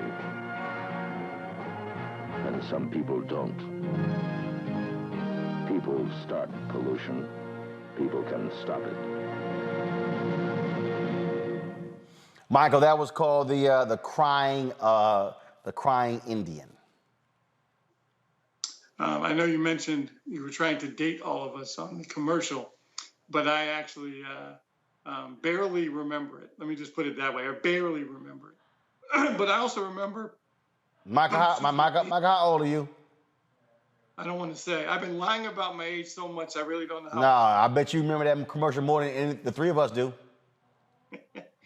what was I born? I was born in the late 60s. Mike, this commercial was April 22nd, 1970. I know. I was barely speaking at the time. But also, I do remember the Smokey the Bear commercials as well, which talked about fires and being careful when you're out in the woods. And those were, more in the 70s and 80s. But you're right, these kind of public service commercials, I don't know how, I guess we'd have to see whatever the study was 10 or 15 or 20 years or 30 years later to see if those commercials made a difference to people or not. I'm not sure. All right, folks, got to go to a break. We come back. Did y'all see this video where Wisconsin Senator Ron Johnson just got schooled? Oh, my God. It's a delectable video. We'll show it next on Roland Martin Unfiltered. Oh, that spin class was brutal. Well, you can try using the Buick's massaging seat. Oh, yeah, that's nice. Can I use Apple CarPlay to put some music on? Sure, it's wireless. Pick something we all like. Okay, hold on. What's your Buick's Wi-Fi password? Buick Envision 2021. Oh, you should pick something stronger. That's really predictable. That's a really tight spot. Don't worry, I used to hate parallel parking. Me too. Hey. Really outdid yourself. Yes, we did. The all-new Buick Envision, an SUV built around you, all of you. Once upon a time, there lived a princess with really long hair who was waiting for a prince to come save her. But really, who has time for that? Let's go. Feeling myself. I'm feeling She ordered herself a ladder with Prime one-day delivery, and she was out of there. I want some hood girls looking back at it and a good girl in my tax bracket. Now, her hairdressing empire is killing it. And the prince, well, who cares? Prime changed everything. I'm Chrisette Michelle. Hi, I'm Chaley Rose, and you're watching Roland Martin Unfiltered. All right, y'all. You know, it's always interesting to watch these congressional hearings where you have these folks. We're going to try to get to guess. Well, Senator Ron Johnson of Wisconsin, he thought he was really going to put this law professor in her place. But he didn't quite know what to expect when she fired back about the issue of social media being biased against folks on the right. This, folks, is just gorgeous. I'm just pushing back and challenging the fact that this is, something that is fomenting right-wing conspiracies and highly advantageous to the conservative movement. I would say, if anything, it's more likely it's from a political realm, advantaging left-wing ideology. But again, I'll come right back to, we have a Constitution that protects free speech. Who is going to regulate that fairly in an unbiased fashion? It's just not possible. And along the way, we're violating people's constitutional rights. Anybody want to just take a stab at that? I would be one? happy to respond to that. That yes, we do have a First Amendment. We do have a right to free speech, but we also know, of course, that private companies are not obligated under the First Amendment to take all comers. They are allowed to make their own decisions about what is considered to be high quality or low quality content. They can make any number of decisions, and I think we would applaud them in many cases to make those decisions. As we were talking about just before in terms of non-consensual pornography, I, for one, am very happy that Facebook has made the decision to say that that is not welcome on their platform. When it comes to the questions of conservative versus liberal bias, this is not a preconceived notion that I am suggesting here. This is not about intuitions or impressions, although I know that those can go in many different directions. This is about what the data actually suggest. The data actually do indicate that right-wing content is more amplified on these social media platforms than left-wing content, and that right-wing content is more disproportionately associated with real-world violence. Not hurt feelings, not people being upset, but in fact actual violence, actual armed insurrections, actual notions of terrorism and anarchy. Thank you, Mr. Chairman. Thank you, Senator Johnson. Senator Ossoff, you are recognized for your questions. Thank you, Mr. Chairman. Ms. O'Neill, based upon your experience reviewing the algorithms underpinning many of these. That's called Miami law professor Mary Ann Franks just spanked my ass. And TERESA, I gotta go because I just got embarrassed. He went to the back to talk to the technical guys like, hey, I need you to cancel this footage right away. But look, Dr. Franks did exactly what's supposed to happen during these hearings, is to educate, because a lot of times, staffers are not prepping their elected officials to the fullest extent of the questioning. They give them the questions, but don't really receive the answers. And about time it's time to go out there on the main stage and, Dr. Franks was ready to educate them. He just wasn't ready. And again, if you're not in that space, then how are you able to even articulate what you would like to do post that hearing? They always want to play the gotcha moment here, Mustafa, and she just go sit your ass down, Ron Johnson. Yeah, you may remember, when your grandparents used to say, I'm about to take you to the woodshed. That's exactly what just happened to Ron Johnson. He should have known better than to even ask that silly ass question, but he decided to. I've been in plenty of those hearings up there, and they play for those gotcha moments, but he got instead of thinking that he was going to be able to get her into that position. So, big kudos to her for actually handling her business and making sure that those false claims were being called out. Well, but they love playing the victim, Michael. Oh, they're attacking us. When the numbers show Facebook illuminates right-wing stuff. You go to the top 10 most shared stuff, it's Dan Bongino, it's Ben Shapiro, it's Breitbart. We know how they play the algorithm game. It's like, stop it. I say this all the time. Conservative victimhood is like, everyone's always against us. Give me a break. Well, I just like how Dr. Franks couldn't wait to answer the question. And I think she said, oh, I'll handle this one. And she did handle it, obviously. But, Ron Johnson, just like a lot of these wacko right-wing Republican elected officials, they're really performing for both one person and a particular base. And I'm sure that, I don't follow him on Twitter, but I bet he sent out a tweet. Yeah, I took it to Dr. Frank. I stood up to her and I told her what was what. And, that because they don't care what we think, they being the Ron Johnsons of the world. They just care what that one person who used to be president thinks and his little base. And so that's what that's about. And I'm glad Dr. Franks set him straight enough he had to leave. Yeah, he had to say, yeah, I got to go. All right, I got to go to a break. We come back, we're going to talk the nation's largest black-owned bank and a new card they have. Next in Roland Martin Unfiltered.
Maureen is saving big holiday shopping at Amazon. So now she's free to become Maureen the Merrier.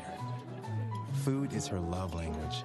And she really loves her grandson. Like really loves. Hey, I'm Amber Stevens-West. Yo, what up, y'all? This is Jay Ellis, and you're watching Roland Martin Unfiltered.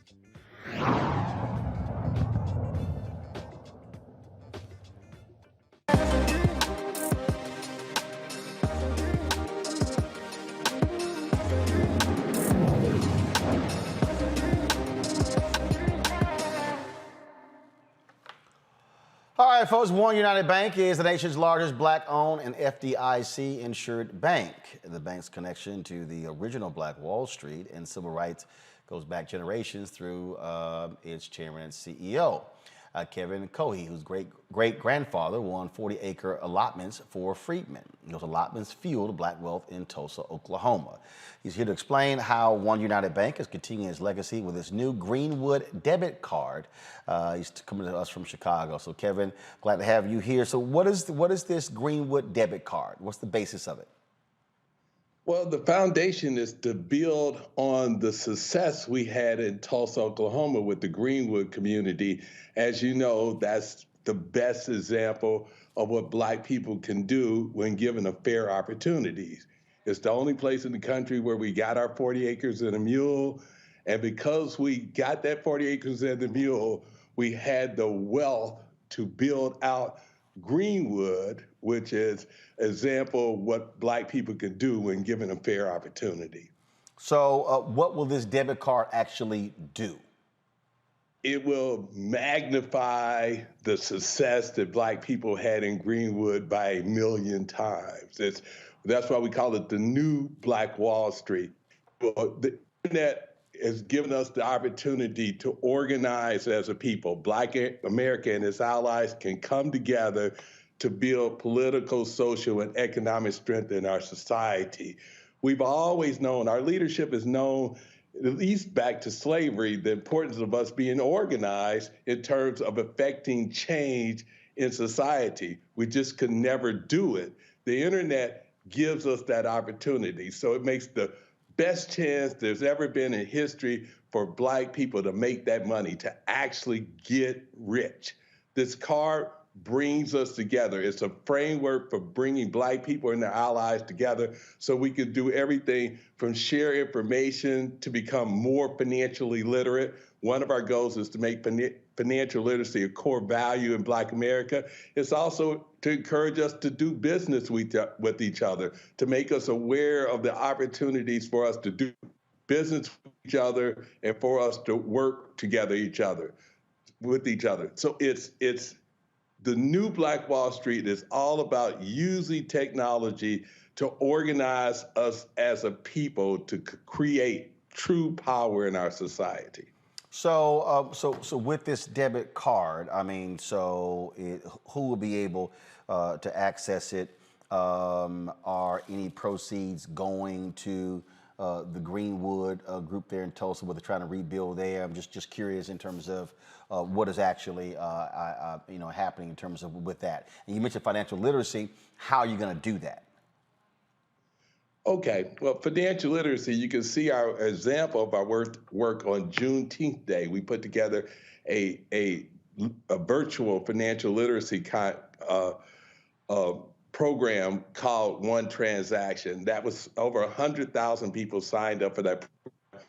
There are 35,000 people still active in the program, and it was rated very highly. People say it changed their lives. We played that role. See, for Black people, we don't have that person in our family who can provide us with the guidance and information on how to conduct our financial affairs. And that's one of the real disadvantages that we suffer from. But One United Bank, in addition to the largest Black-owned bank, a company like Google rated One United Bank as the top Black-owned technology company in the United States. And an example of what we were able to do is to put together, to bring celebrities and other personalities from the financial arena together in this virtual conference, which was free. And we, as a good friend of mine said, we put it where the goats can get it. We explained in plain, simple language the transactions that people needed to do to create wealth. Here, more than just a card, what we actually expect people to do is they'll have the physical card, but the card will be uploaded into their phone so they can always have it with them. And so it's a state-of-the-art financial product. It's backed by customer service systems that we own and built that have fully implemented artificial intelligence.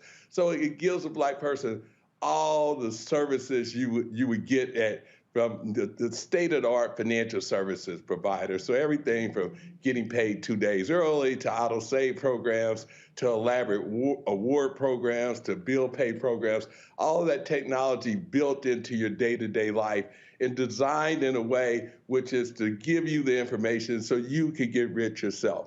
It also allows us to do organized participation in everything from political objectives, i.e. you want to raise money for a particular candidate, as an example, to participating in the build out of all kinds of projects. So it's One United Bank is a FDIC insured financial institution that provides you with all the benefits and access to modern financial services, but also acts as an advocate. And really, I'm carrying on the work of my great-great-grandfather and bringing the ideas and concepts and tools for building the new Black Wall Street to Black America today. Questions from the panelists. Mike, I'll start with you. Well, thank Mr. Cohey. Good work and congratulations. The bank you have, I know you're basing it a lot in technology, but for folks like us, for example, in DC, or folks who are in New York or California, can they access becoming a customer to your bank? And if they can, how? Go to oneunited.com. You can take your phone right now, go to oneunited.com and become a customer of One United Bank. Banking as we grew up with this whole concept, and by the way, One United Bank does have branches. However, branch banking is as dead as disco. It's a wrap. That's over. It's slowly being phased out over time. And so we created this business. We initially started buying banks with the idea of buying all the Black-owned banks and bringing them under one physical umbrella. But with technology clearly won out, and financial services are going to be provided by technology, and you'll start to see more and more things that you've never seen before, like the opportunity to refinance your mortgages one or more times per month, if you will, because of the access to different opportunities. Technology is a whole new world of financial products. We're encouraging our community that we have to understand how to be effective. To be effective in life, we have to embrace technology. You have to embrace technology because there's so many tools and opportunities that are simply not going to be available in a non-technology driven world. Mustafa? First of all, thank you for what you're doing.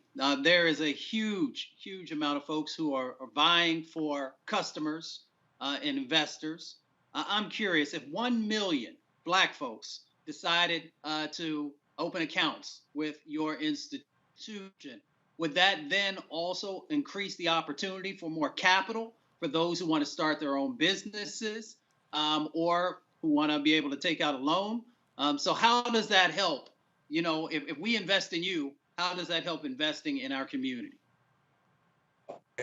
You start with when you put money in the bank, you aren't investing in the bank. That is your money, which grows over time. So so deposits in the bank are not an investment of capital into the institution.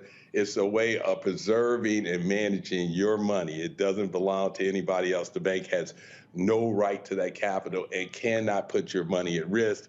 And in fact, in FDIC insured institutions like One United Bank, the money is guaranteed by the government. Now, you brought in another very important part about one of the things that makes One United Bank unique. It's one of the only Black-owned businesses in the country that can actually service 1 million people. Remember, banking is not like buying a hamburger. So you buy a hamburger, you go away. If we were fortunate enough to get you as a customer, we got you as a customer 7 days a week, 24 hours a day, and you're going to be moving all over the United States, perhaps even the whole world, conducting transactions. So you have to have a customer care infrastructure that's capable of processing that kind of transaction volume and providing access to capital on a nationwide basis. And there's so many things built into the One United Bank business, including things like every Chase Manhattan ATM, in addition to our 40,000 ATMs, can be accessed by One United Bank customer for free. So the concept is to utilize technology to get access to capital. Banks are debt players versus equity players, and I'm sure we understand the difference. So a bank, one of the principal ways banks make money is by lending. So we lend out. We have lent out billions of dollars of capital, and largely and mostly to Black communities. I mean, one of the things we take great pride in is the number of Black millionaires that we created. We've been responsible for a lot of wealth creation in Black America over the years, and want to continue to do that. And so we take a different view on things. Like, for example, the PPP loans that you may remember that early in the pandemic the government was giving out. Well, the government themselves, they cite One United Bank because they always talk about, well, where did One United Bank's loans go? Well, our first loan went to a single mother of 7 who drives Ubers. And the reason we did that, like most banks went to the biggest customers where they had the least amount of risk and the most work, is because building Black America is more than just a commitment to us, a way of life. This is something that certainly, my family's been involved in for generations, going back to the earliest days of this country, and we're just continuing that legacy. TERESA? Kevin, one, thank you so much for opening up this online platform. I'm located here in Philadelphia, where we had the first United Bank of Philadelphia, branch location with 13 ATMs. I know, this vision of opening this online digital bank just didn't come out the blue. So tell me about your great-great-grandfather and his ties to Tulsa. Well, Charles Cohee Jr., they called him Chaz. His father was also a great man, as was his father's father. But what's most notable about Charles Cohee is his role in negotiating getting the 40 acres and a mule. As I know, all Black Americans were promised 40 acres and a mule as compensation for the injustice that was done to us in slavery. Now, what Greenwood stands for more than anything else, in my view, is if they would have gave us the 40 acres and a mule, we wouldn't have any problems we had today. It's not we need anything for you or that you're smarter than us. You all just never gave us the resources. White America systematically deprived us of the opportunity for success. First, slavery ends. What do? You give us no money, no education. Instead, what do? Create laws and other obstacles to us being successful as a people. But Greenwood stands in stark contrast to that phenomenon. Greenwood had 2 newspapers, it had theaters, it had banks, it had every kind of profession. Dollars circulated in Greenwood 35 times. And it's through the circulation of dollars in a community of people working together to share their collective resources that creates a wealth in and of itself. And so the idea is to take that model off that success, as we say, fast forward 100 years. That happened 100 years ago. Fast forward 100 years. Let's build a new Wall Street. We got technology. We have the experience. We have the will. We have the resources. Black Americans are cultural leaders of the world. And if we can get a fair opportunity to effectively participate in society, for us to act in concert where the real benefit is. I mean, as you know, the whole social movement, just think about it, okay? The incident down in Georgia where the young Black man's running through a white neighborhood and gets killed by some vigilantes. That's nothing new. That has happened since we got here in the 1600s. But technology, through things like social media, brought justice, or is bringing justice to that situation. Same thing with the situation with George Floyd up in Minneapolis, Minnesota. Urban community, road police kills innocent Black man. They thought that wasn't even a crime. But today's world, today's technology is allowing for us to attain justice in those kind of situations. And this, in America, it's changing America. It's doing what intellectuals would call perfecting our democracy. The whole dream of all men and women being created equal with the opportunity for liberty and justice for all becoming a reality. That's where we are. And now we got to get our money game tight. We have to learn the skill sets necessary to understand business problems, to understand legal problems, to understand how they work together to create value and change and opportunity. All right, Kevin Cohee, One United Bank. We certainly appreciate it. Thank you so very much with your Greenwood debit card. Thank you. Thank you, man. You have to let me borrow that tracksuit there you got. Well, you know, Astros playing Game 6 tonight, so I got to represent the hometown team. Looking for them beating Atlanta Braves and forcing the Game 7. All right. All right, appreciate it. Thanks a lot. Very much. All right, take care. All right, folks, got to go to a quick break. We'll be back with this racist judge out of Alabama. Even white folks in Alabama said he too racist for us. Roland Martin Unfiltered on the Black Star Network.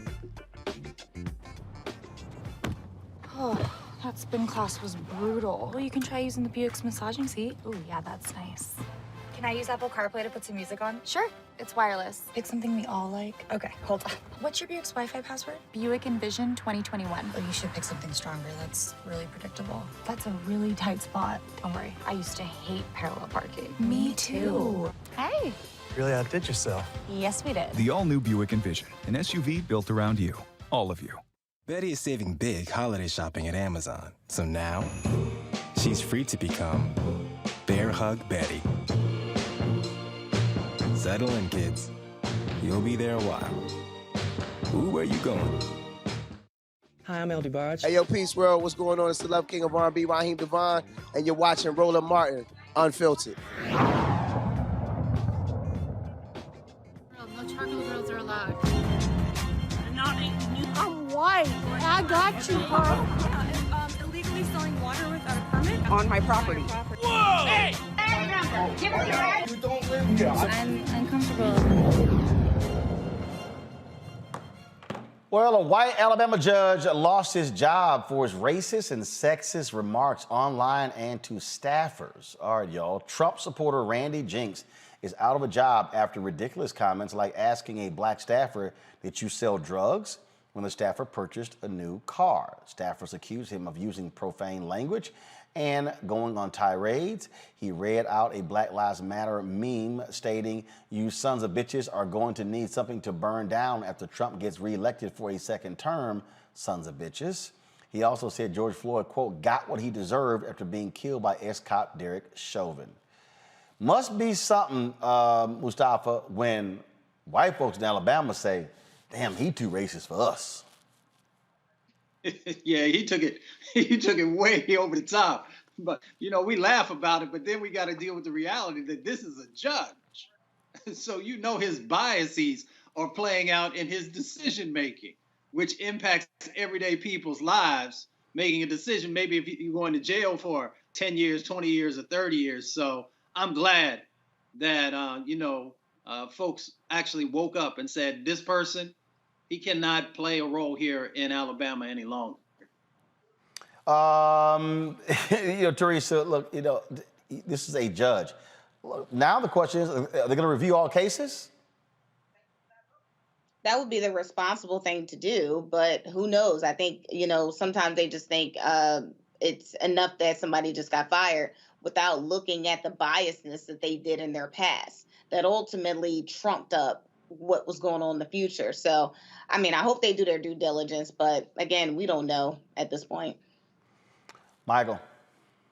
No, what Mustafa said is what concerns me the most. He obviously has these biases when he's on the bench, and who knows what kind of decisions he's made relative to black defendants, to black companies, just to black folks or people of color. It's just, I agree with you. It's great when white folks say enough is enough to somebody. They're way over the top, and clearly he is. Yeah, he was absolutely over the top. All right, folks, so since Coca-Cola acquired Body Armor sports drink brand, Kobe Bryant's estate will bank a whopping $400 million. Coke paid $5.6 billion for the remaining 85% of the sports beverage company. In 2018, Coke originally bought a 15% stake in the Body Armor. And in 2014, Kobe bought 10% ownership of Body Armor for $6 million. And according to CBS News, the $5.6 billion purchase will net Bryant's estate at least $400 million.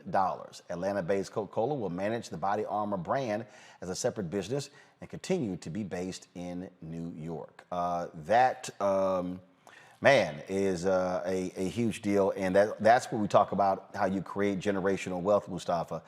Kobe Bryant no longer with us, but certainly his family, his children, his wife, and his widow, and his children, and clearly their children will benefit from the kind of deals that he made when he was alive. Strategic decision making. That's why we have to continue to encourage our folks to understand the opportunities that exist around investing. And of course, many of us may not have the same level of wealth that our brother Kobe did. Right. But we can also begin to position ourselves. TERESA, that's what we're seeing. A lot more athletes today are not taking the sponsorship marketing dollars. They're going for the equity in deals in things that their people are coming to them to pitch to. It used to be, here's a check to endorse. They're like, give me some equity. Mm-hmm. Yeah, and that makes sense. I mean, we're living in a place when people are starting to understand their value, their position, and their role. And I think, it's really incumbent on us to really continue this education about more of the early investment of the rollout and what it could potentially do. I mean, we can look at, Kobe Bryant. We can also look at Jay-Z and his induction to the Rock and Roll Hall of Fame. But Jay-Z also laid a lot of foundational investments that ultimately made other millionaires within this circle, which ultimately builds equity and generational wellness. So this is great news. It's a different kind of deal, Michael. Again, you make the long play versus the short one. Absolutely. I mean, just look at his investment, $6 million, and you get $400 million. And what was it? Less than 7 years? You can't, or 6 years, something like that. You can't beat it. And frankly, his kids, as you mentioned, his kids' kids were going to be fine anyway, because obviously he signed for hundreds of millions of dollars in his contracts. But now this is what wealthy white folks do. Just because they're already rich, they want to be richer.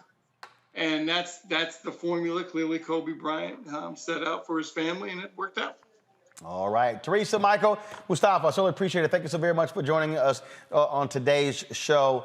Folks, tomorrow I'll be broadcasting from Houston. We'll be there. And for the next 3 days, McDonald's is having their gospel tour, so we're doing some work there. So look forward to being there. Of course, good luck to my Astros tonight. Game 6 of the World Series starts shortly. I can't wait to cheer us on and to quiet a bunch of y'all Atlanta people who've been running your miles. All right, folks, don't forget to support us in what we do. Download the Black Star Network app. We're 779 downloads away from hitting 20,000. We want to hit 50,000 by December 31st. Apple phone, Android phone, Apple TV, Android TV, Roku, Amazon Fire Stick, Xbox, Samsung TV as well. And of course, you can also join our Bring the Funk fan club. Of course, Cash App, $RM Unfiltered, PayPal is R Martin Unfiltered, Venmo is RM Unfiltered, Zelle is Roland at RolandSMartin.com. Shout out to Antonio, Norminke. First of all, let me go back here. Let's see here. Okay, Andrea Swan, thank you so very much for contributing. Let's see here. I got some other folks on here. Let me go through here. Janae, thank you so very much. Tommy Williams, Jacqueline Crowder. Is it Jonathan, Brandon, Antonio? I want to thank you as well. And so, again, I think I said earlier, said Norminke Holmes, again, Joanna Moore, Joe Clark, Shirley Williams. Folks, thanks a bunch. I'll see you guys tomorrow from H-Town. Holla!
To be smart. Roland Martin's doing this every day. Oh, no punches! Thank you, Roland Martin, for always giving voice to the issues. Look for Roland Martin in the whirlwind, to quote Marcus Garvey again. The video looks phenomenal, so I'm really excited to see it on my big screen. Support this man, Black Media. He makes sure that our stories are told. See, there's a difference between Black Star Network and Black-owned media and something like CNN. I got to defer to the brilliance of Dr. Carr and to the brilliance of the Black Star Network. I am rolling with Roland all the way. Honored to be on a show that you own. A black man owns the show. Folks, Black Star Network is here. I'm real revolutionary right now. Roland was amazing on there. Stay black. I love y'all. I can't commend you enough about this platform that you've created for us to be able to share who we are, what we're doing in the world, and the impact that we're having. Let's be smart. Bring your eyeballs home. You can't be black-owned media and be scared. You dig?